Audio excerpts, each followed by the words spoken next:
Vamos começar? Vamos ler o texto aqui. A gente tem um texto para a gente estudar hoje. Esse texto vai nos acompanhar durante todo esse estudo sobre o Novo Testamento. Então já pode mais ou menos marcar aí, né? Que é o texto que a gente vai trabalhar bastante. Obviamente não vamos ficar somente nele, mas vamos trabalhar bastante em cima desse texto específico, que é João, capítulo 3, do versículo 1 ao 7. Vamos lá, vamos ler? Diz assim a palavra de Deus. E havia entre os fariseus um homem chamado Nicodemos, príncipe dos judeus.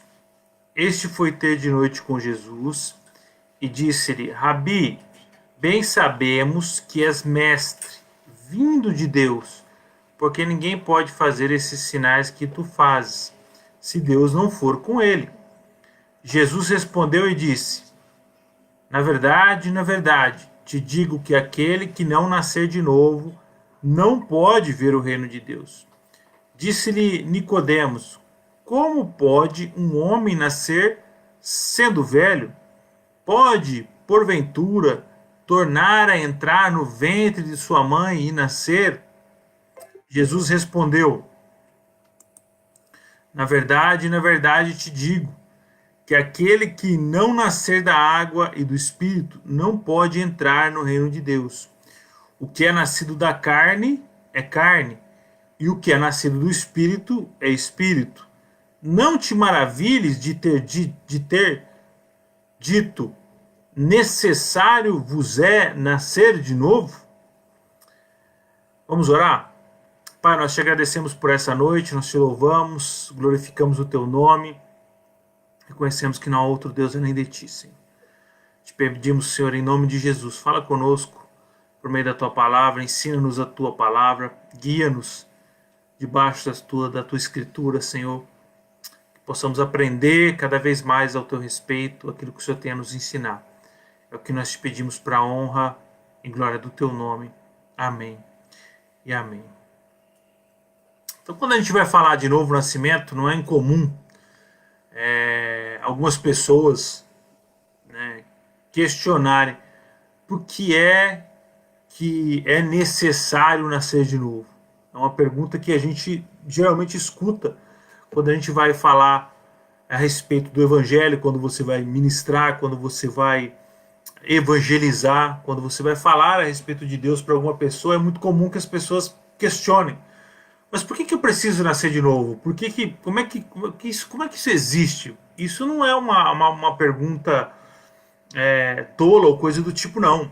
Porque a gente viu Nicodemos fazendo esse mesmo questionamento para Jesus.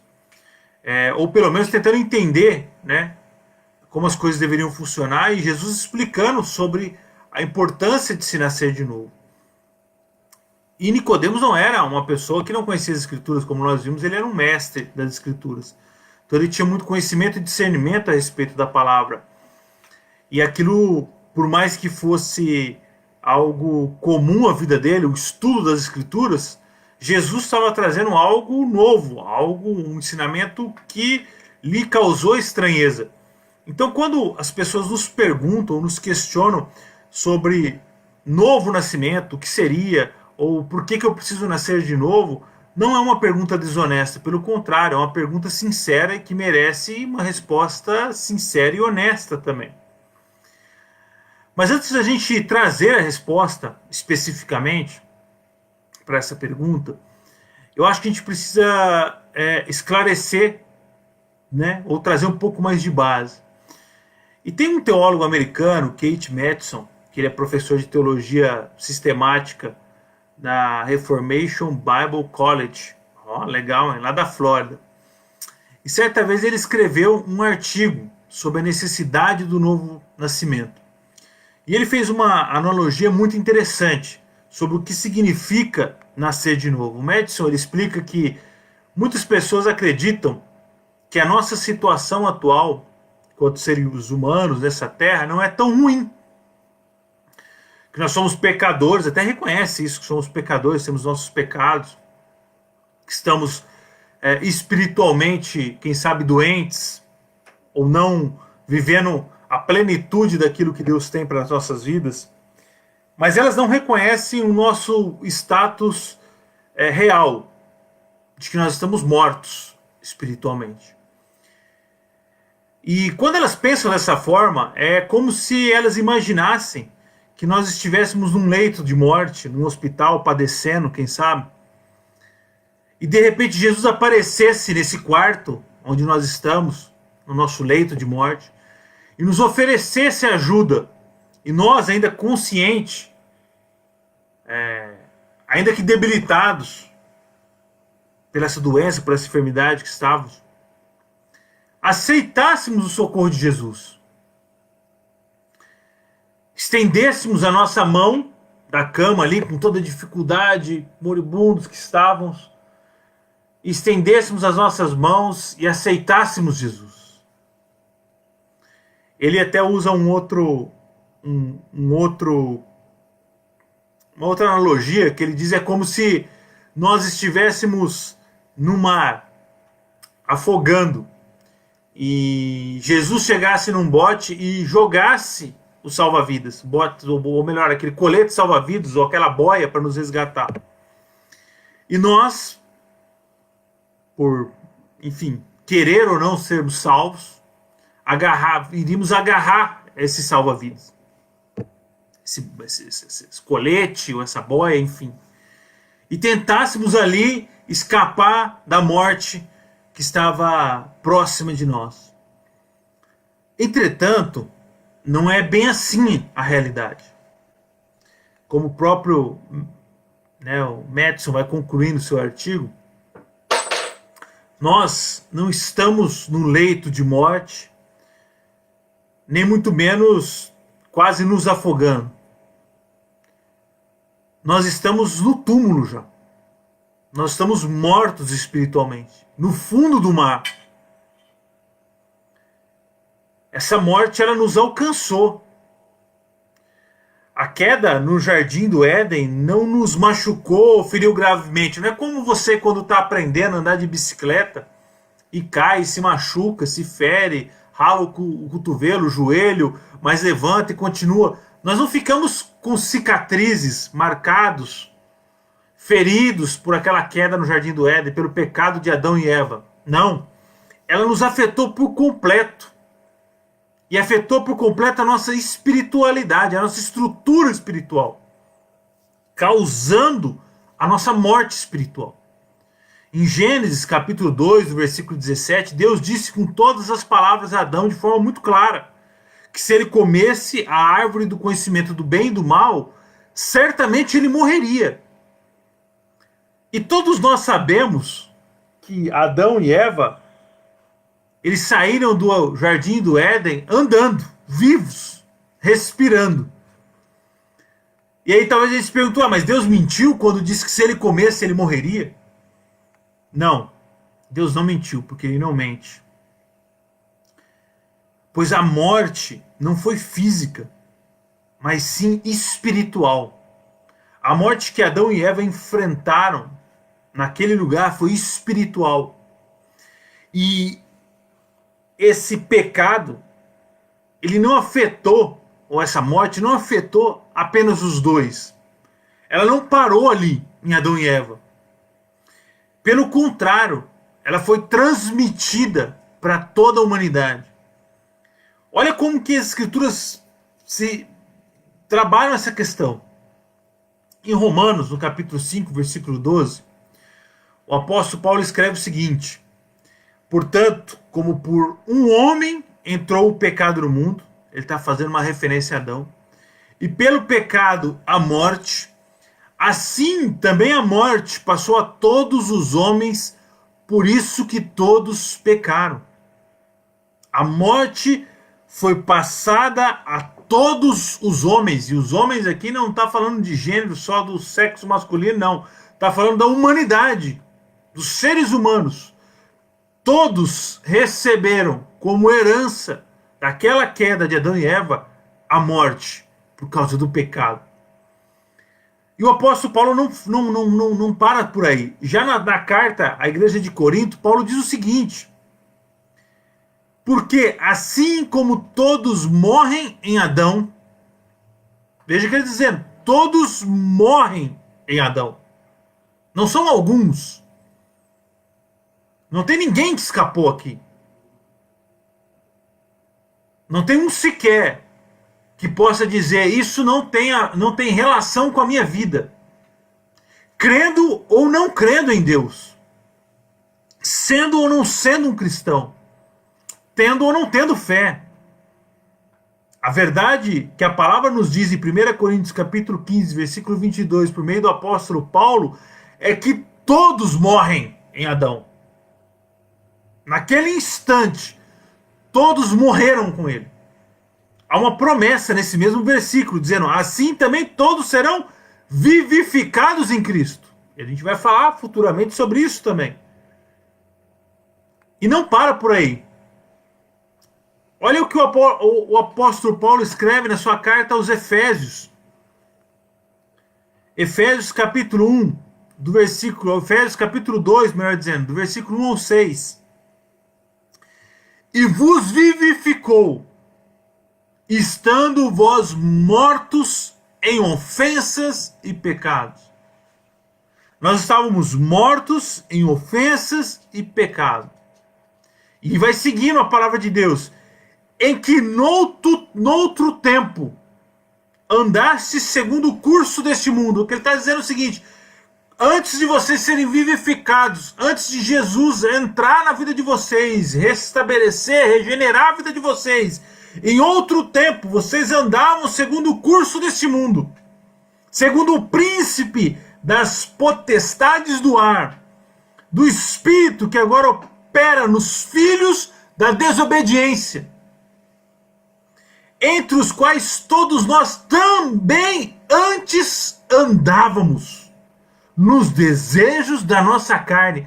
Está falando de nós, inclusive de nós que hoje somos cristãos, que reconhecemos Jesus como nosso único e suficiente Senhor e Salvador. Mas antes disso, todos nós andávamos desejosos da nossa carne, fazendo a vontade da carne e dos pensamentos caídos, corrompidos pelo pecado. E ele diz ainda, e éramos por natureza filhos da ira, como os outros também.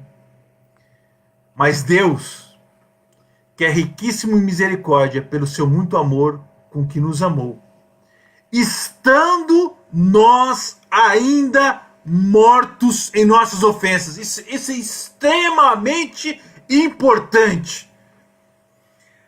Veja, a misericórdia de Deus que nos amou com muito amor, antes mesmo de que fôssemos ou tivéssemos qualquer coisa boa a apresentar, estando nós ainda mortos em nossas ofensas. Nós estávamos mortos espiritualmente, por causa do pecado, por causa da transgressão que vem lá do Éden, veio passando a todas as gerações, ainda nessa situação de morte em que nós estávamos, de ofensa, de pecado, de iniquidade, vivendo essa transgressão, com os nossos pensamentos equivocados, com os nossos erros, com as nossas falhas, estando ainda mortos, o Senhor nos amou com muito amor, e diz ainda as Escrituras, olha o que o apóstolo Paulo vai dizer agora, nos vivificou juntamente com Cristo. Pela graça sois salvos. Não é por obras, não é por nada bom, porque vamos lembrar do que o Madison disse, do que aquele teólogo americano nós falamos aqui anteriormente. Nós estávamos mortos.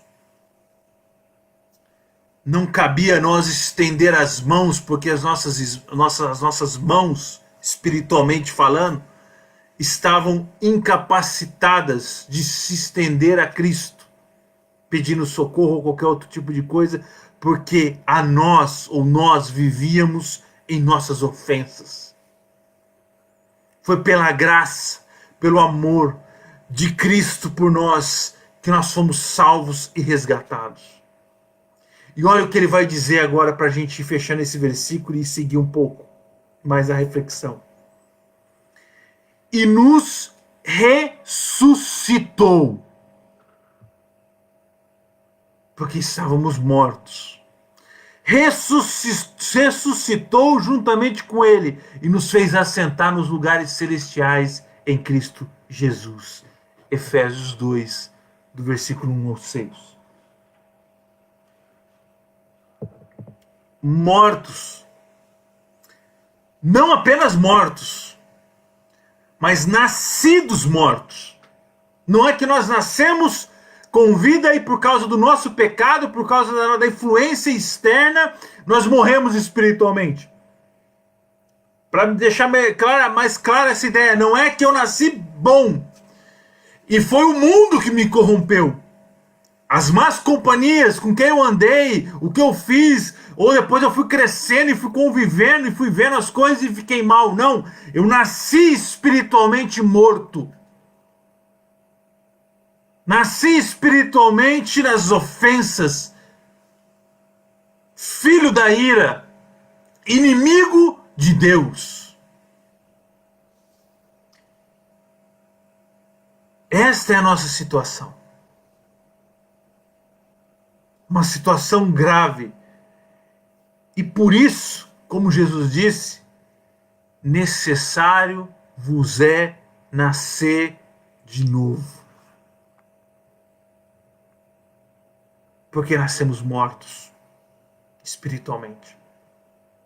Não é à toa que Jesus diz a Nicodemos por 2 vezes, vamos lembrar: na verdade, te digo que aquele que não nascer de novo não pode ver o reino de Deus. Se não nascer de novo, não há caminho, não há como, não há jeito, não há como comprar uma entrada para o reino de Deus. Não há como ser indicado por parente, amigo, político, enfim. Não há como, por influência, se chegar lá. Não, é preciso nascer de novo. E Jesus vai depois de novo repetir para ele: na verdade te digo que aquele que não nascer da água e do Espírito, fazendo aqui uma referência ao batismo e ao Espírito Santo, não pode entrar no reino de Deus. O nascimento ao qual Jesus está se referindo aqui não é um natural. É por isso que Nicodemos até começa a questionar: mas eu vou fazer o quê? Eu vou voltar para o ventre da minha mãe? Falou: filho, calma, você não está entendendo. Não depende de você, nem que você quisesse. Nem que fosse possível você, de alguma forma, voltar e depois de adulto para dentro do ventre da sua mãe, nem que fosse possível você criar uma máquina no tempo com a possibilidade de você voltar a ser bebê, quem sabe voltar, olha a loucura, e voltar para dentro do ventre da tua mãe, não cabe a você. Não está nas mãos dos homens essa capacidade para que isso ocorra. Não é uma coisa que vai acontecer por um alcance, por um status moral, ou por você fazer, ou eu, ou para que nós, ou que quer dizer que a gente faça parte de alguma religião ou coisa do tipo. Não é porque o meu nome está listado no hall de membros de uma igreja qualquer. É um ato de graça, ao qual encontramos em Jesus Cristo a oportunidade. Quando a gente começa a falar de novo nascimento, é importante a gente tentar demonstrar a grandeza desse ato, porque não há milagre que se compare ao novo nascimento. Jesus, ele realizou centenas de milhares de milagres, tantos que o apóstolo João até falou que se fosse contar todos os feitos de Jesus, não haveria livro suficiente para que você pudesse colocar e registrar. Tantos foram os milagres que Cristo realizou. Mas nada se compara ao milagre da regeneração dos pecadores. Porque são homens e mulheres mortos, ressuscitando dia após dia por meio da graça e do amor e da misericórdia de Jesus. Dia após dia, alguém é regenerado, ouvindo por meio da palavra de Deus, tocado e atraído pelo Espírito Santo, atraído por Deus, transformado pela pregação do Evangelho. É um milagre que não cessou, que se segue e nos quatro cantos do mundo. Pessoas e mais pessoas vão nascendo de novo por meio da pregação da boa nova do Evangelho, por meio da ação do Espírito Santo que as convence do seu estado pecaminoso e da necessidade de nascer de novo. Os apóstolos curaram, realizaram milagres e maravilhas, mas nenhum deles foi capaz de salvar uma alma sequer, porque só Jesus faz isso. Só Ele é capaz de fazer isso. Esse é um milagre que pertence a Ele. Os homens, enquanto pregam o Evangelho, as mulheres e os seres humanos cristãos, quando anunciam o Evangelho, são instrumentos de Deus nessa ação. Mas o milagre é feito por Deus. Ele, somente Ele é capaz de dar vida aos que estavam espiritualmente mortos. É uma ação divina que o Evangelho de João descreve com muita clareza. Lá em João capítulo 6, no versículo 37, no 44 e no 45, que a gente vai ler agora, a palavra diz claramente como essas questões acontecem. Olha o que está dizendo, João 6, 37. Todo o que o Pai me dá virá a mim. E o que vem a mim, de maneira nenhuma o lançarei fora. João 6,37. Olha o que ele diz agora no 44 e 45.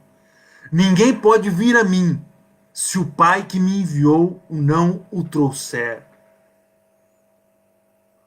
É Deus que captura o nosso coração e nos leva diante de Cristo.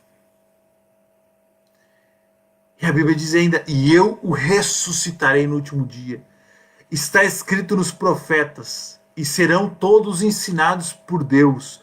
Portanto, todo aquele que do Pai ouviu e aprendeu, ouviu a pregação, foi ensinado, aprendeu, vem a mim.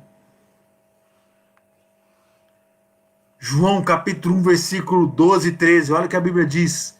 Mas a todos quanto o receberam, deu-lhes o poder de serem filhos de Deus, aos que creem no seu nome. Olha o que ele diz agora, os quais não nasceram do sangue, nem da vontade da carne, nem da vontade do homem. Não foi porque nasceu filho de pastor, de cristão, ou nasceu na igreja. Não foi porque desejou ser assim. Não foi porque teve vontade ou alguém disse para que seria bom ser assim. Não. A vontade, os quais não nasceram do sangue, nem da vontade da carne, nem da vontade do homem, mas de Deus. É da vontade de Deus salvar. Nasce no coração dele e ele gera isso no nosso coração. O teólogo americano R.C. Sproul, ele fala uma coisa muito interessante. Ele diz o seguinte: ninguém nasce cristão. A carne, ela não pode produzir redenção. Não é nascer na igreja que nos garante um novo nascimento. O Steve Lawson até diz uma coisa muito interessante. Ele fala assim, também é um teólogo muito importante americano. Ele diz o seguinte, que a cabeça, a mente, pode estar cheia das escrituras, mas o coração sem Jesus. Você pode conhecer muito a Bíblia, Tem muito conhecimento a respeito das Escrituras. Vamos dizer assim, intelectualmente conhecer muito. Mas o coração vazio de Cristo. Apenas o Espírito Santo pode gerar um novo, ou melhor, um nascimento espiritual em nós. É por isso que lá em João 3,6, que a gente leu no começo, na conversa de Jesus com Nicodemos, Jesus disse para ele: o que é nascido da carne é carne. A carne não gera redenção. Lembra o que o Espírito diz? E o que é nascido do Espírito é Espírito. É Deus que gera esse novo nascimento em nós. Não é pelo esforço, não é por meritocracia, não é por militância religiosa. É pela graça de Cristo Jesus. É por meio dessa graça. Quando eu compreendo isso, quando isso penetra no meu coração, no meu entendimento, eu entendo a profundidade disso. Isso gera no meu coração uma gratidão, um desejo por Deus. Provoca em mim uma gratidão tamanha e uma dependência em Deus.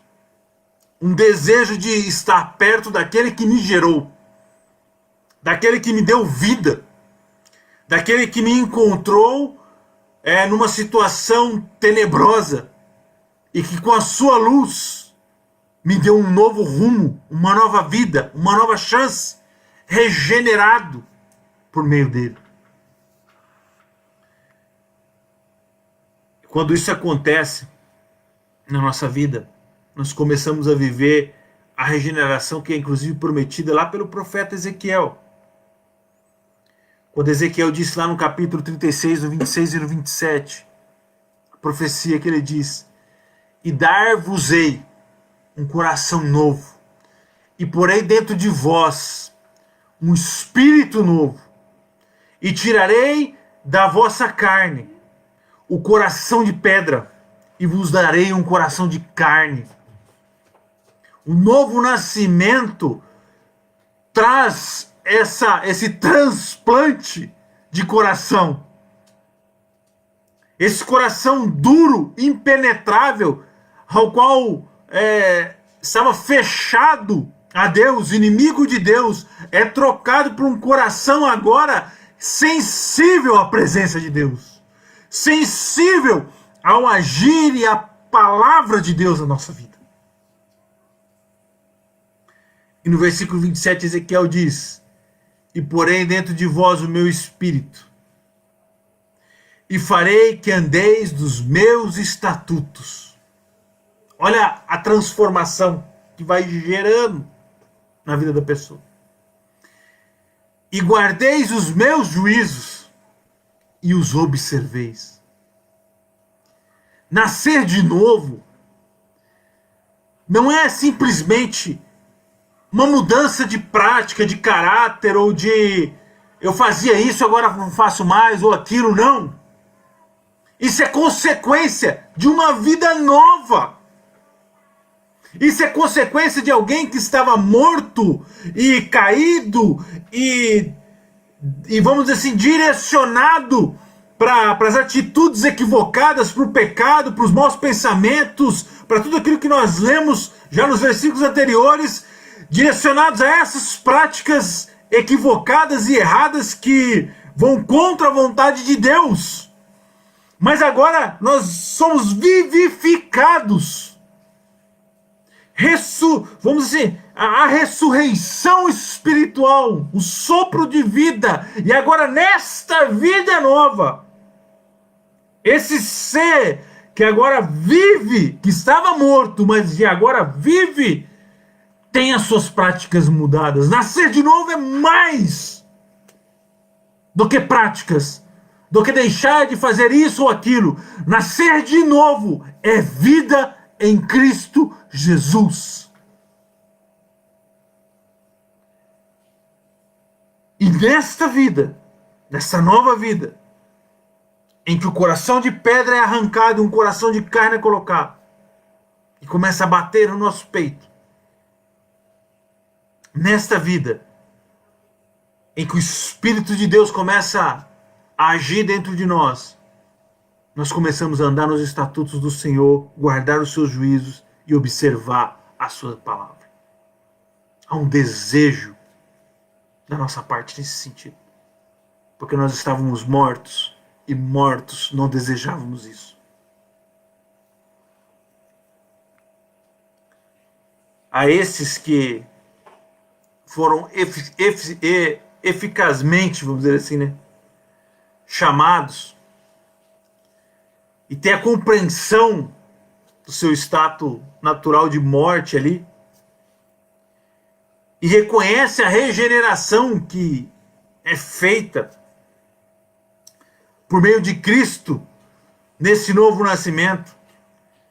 Estes filhos e filhas regenerados, vivificados, que nasceram de novo, que estavam mortos, esses podem afirmar, como o apóstolo Paulo afirmou em sua carta aos Romanos, lá no capítulo 8, no versículo 38 e 39, quando ele diz assim: porque estou certo de que nem a morte, nem a vida, nem os anjos, nem os principados, nem as potestades, nem o presente, nem o porvir, nem a altura, nem a profundidade, nem alguma outra criatura nos poderá separar do amor de Deus que está em Cristo Jesus, nosso Senhor. Sabe por quê?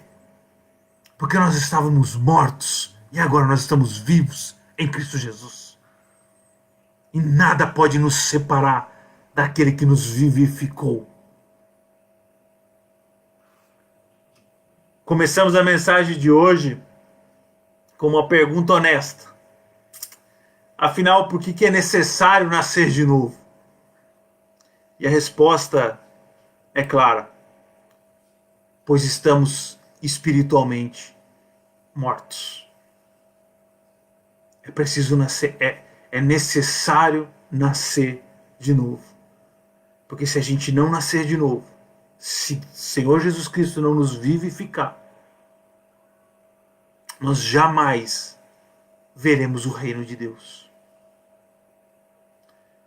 Que essa palavra possa trazer clareza ao teu coração nessa noite, a respeito desse tema que é tão importante e relevante, e que possa gerar em cada um de nós gratidão por termos sido alcançados pela palavra de Deus, termos sido alcançados pelo amor e pelo cuidado de Deus, em nome de Jesus.